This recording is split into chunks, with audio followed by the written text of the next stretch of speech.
సాధించలేనిది ఏది లేదు. మీకు ఇచ్చిన ప్రతి మాట నిలబెట్టుకుంటామని చెప్పి నేను ఈ వేదిక మీద నుంచి విజ్ఞప్తి చేస్తున్నా. అన్ని కుట్రలు చేసిరు, కుతంత్రాలు చేసిరు, పన్నాగాలు వండిరు, టీవీలలో చూపించారు, సోషల్ మీడియాలో పెట్టారు. ఇక శాతం అయితలేదని నిన్నమన్న ఒక ఆయన పోయిండాయా, తమిళనాడు రాష్ట్రం పోయిండు, కర్ణాటక రాష్ట్రం పోయిండు. ఏమైనా మంచి కోరుతాడు అనుకున్నా, మంచి కోరలే, అఘోర పూజలు చేస్తున్నాడా. ఇంత ఘోరం ఎక్కడ నన్ను ఉంటుందా?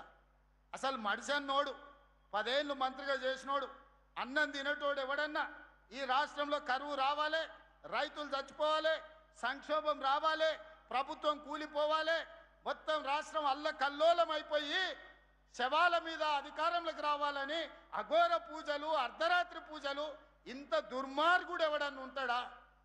నా మీదనో మా మహేష్ గౌడ్ మీదనో చేతబడి చేసిందంటే మేము ఎట్లైనా ఎదుర్కొంటాం. ప్రజల మీద చేతబడులు చేసేదేంది? ఇట్లాంటి వాళ్ళు ప్రజా జీవితానికి అర్హత ఉన్నదాన్ని నేను అడుగుతున్నా.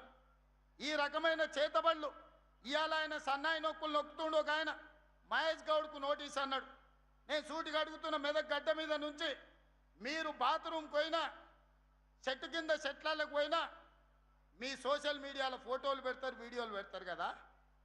మీరు శివమొగ్గ గుళ్ళె పూజ చేస్తే ఎందుకు పెట్టలే? పోయినట్టు ఎందుకు చెప్పలే?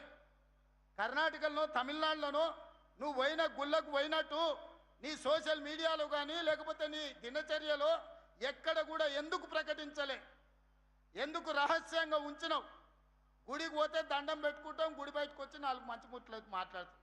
మేము తిరుపతి పోయినా, శ్రీశైలం పోయినా, యాదగిరిగుట్ట పోయినా, రాజన్న సిరిసిల్ల పోయినా, సమ్మక్క సారలమ్మ పోయినా మీడియాని అందరిని పిలిచి దర్శనం చేసుకొని 10 కాలాల పాటు రాష్ట్రం సుభిక్షంగా ఉండాలని మేము విజ్ఞప్తి చేస్తాం.